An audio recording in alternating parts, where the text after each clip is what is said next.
Victor, welcome class 10 students in the crash course of mathematics class. And today I am going to take a very easy topic and sure short topic for examination, that is statistics. The statistics you have been studying from class 5, in which you have learned about the pictograph or something like that.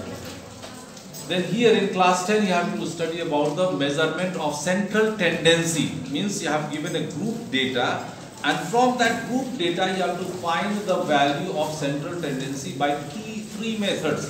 And the three methods are mean, median and mode. Statistics is such an important subject that which stream you will take after class 10, either science or commerce or arts, you have to study this one, statistics. आपको पढ़ना है. Statistics is considered as a science in which the collection of data, analysis of data, collection of data, tabulation of data, analysis of data, interpretation of data and calculation. These 5 steps are included in that one. कोई भी data आप calculate करके उसके आधार पर हम जो निर्णय लेते हैं अंतिम पादान तक, ये 5 स्टेप्स उसमें आते हैं. गवर्नमेंट का कोई भी कार्यक्रम या कोई भी साइंटिफिक रिसर्च होते हैं, इसमें इस स्टैटिस्टिक्स का बहुत बड़ा योगदान होता है. अब चलिए उस पर हम लोग बाद में बातें करेंगे, क्योंकि क्रैश कोर्स है, मैं ज्यादा समय नहीं लूंगा. Directly I am going to take one question, that is the question number 4. Question number 4 of R S. Agrawal exercise 9A. Exercise 9A R.S. Agrawal. You have given a class, then frequency. Here you have to find the bit value.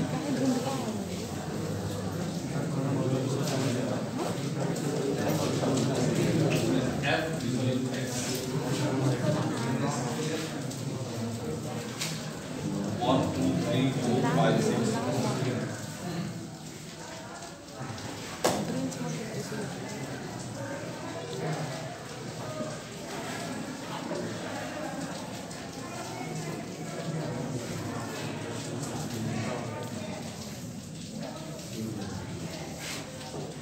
Now please start noting down in your copy.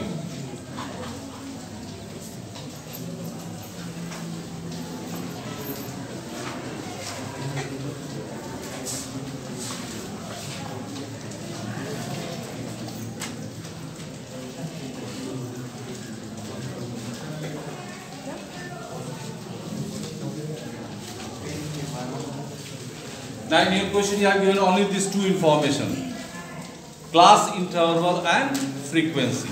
Then you have to calculate the mean. Here I am going to explain to find out the mean by two methods: by direct method and by assuming mean method. Now please look at the board. Class interval, it has two parts: on the left side, on the right side. This area of the digit is written on the left row, sorry, left column. These are known as lower limit, and this one is known as upper limit. These are the frequency. Mid value or class mark. Mid value or class mark is stand for lower limit plus upper limit divided by 2. So 0 plus 10 divided by 2 is equal to 5. No need to calculate the mid value of other frequency table. Simply find the relation between lower limit and the mid value, or upper limit or mid value. Which number you will add in 0 to get 5? 5. So add 5 in each of the lower limit and you will get the mid value of each class interval. So here what will be the mid value here? 10 plus 5? 15. Here 25, 35, 45 and 55. Now here, then the next one you have to multiply Fi and Xi.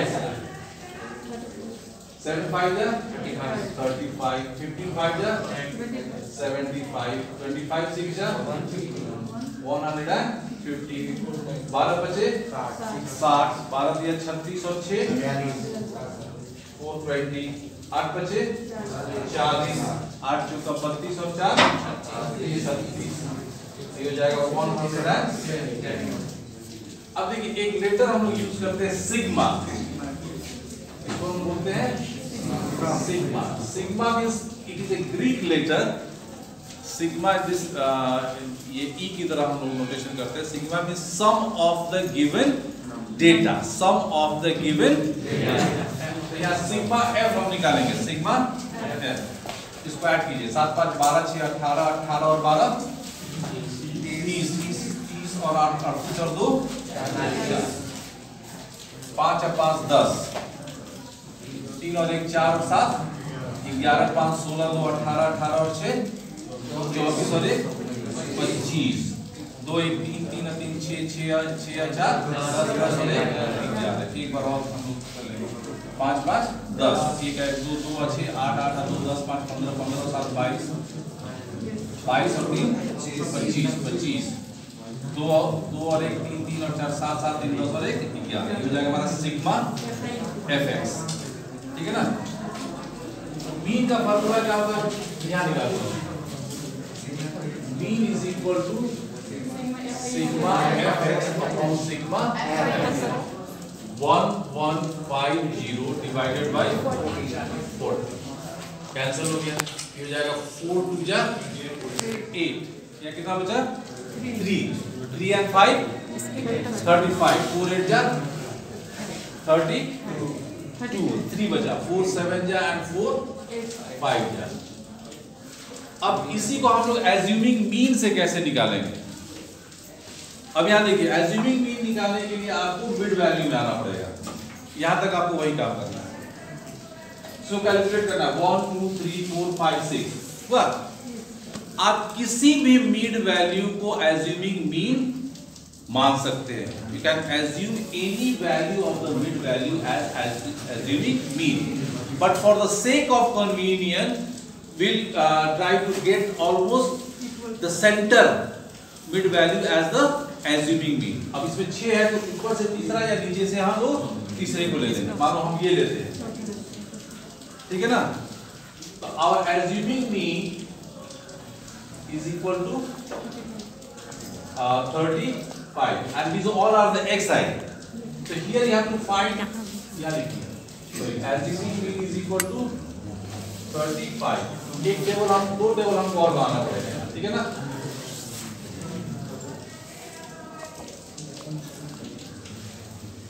यहाँ बनाएंगे DI stand for xi minus assuming mean।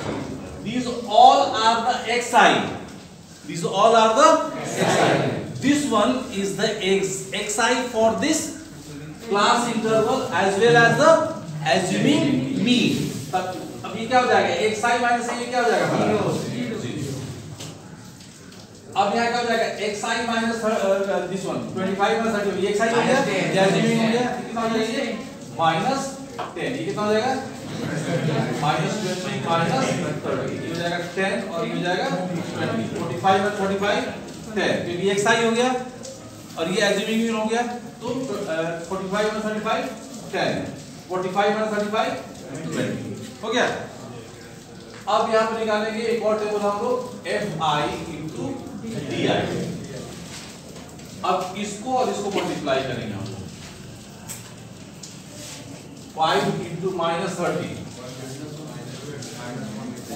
हो गया, 15 to जा 300,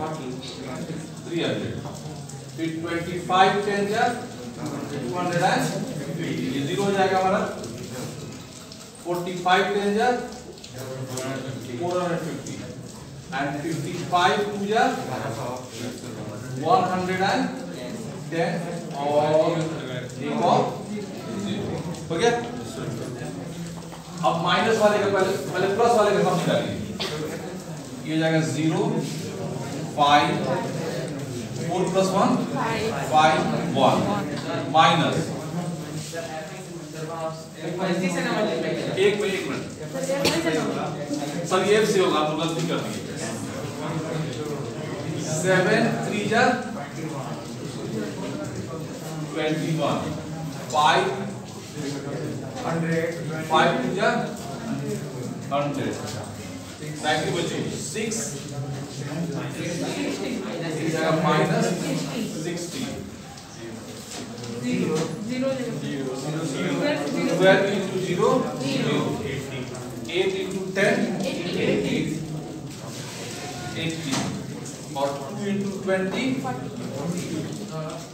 40, ये हो जाएगा 120 minus, अब इसको ऐड करेंगे 0 0 0 0, 1 plus 6 7, और 3 plus 1 3, कितना हो जाएगा minus 200 and sorry 7 minus 2 5 and 3 minus 1 2, कितना हो गया माइनस 200 एंड। अब इसके लिए method 2 mean is equal to assuming mean plus sigma fi di upon sigma fi। assuming mean हमारा कितना है 35 plus minus 250 upon ये हमारा 40 था ना, 0 and 0 cancel, 35 plus ये हो जाएगा माइनस 4 6 जा 24, 1 बचा, 4 2 जा 8 and 4 5 जा 20। अब देखो 35.00 and 6.25, 10 minus 5 5, 9 minus 2 7, ये 4 बचा ना, 14 में से 6 गया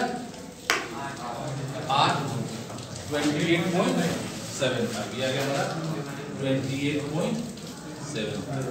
This is the mean by first method and this is the mean by second. Only these two methods are in your syllabus. There is one more method, step deviation method, वो हट गया, remove हो गया। So please practice at least 3 to 4 questions to calculate mean by direct method and by assuming mean method. Please note it down. After that, I will take 2 more questions. God bless you.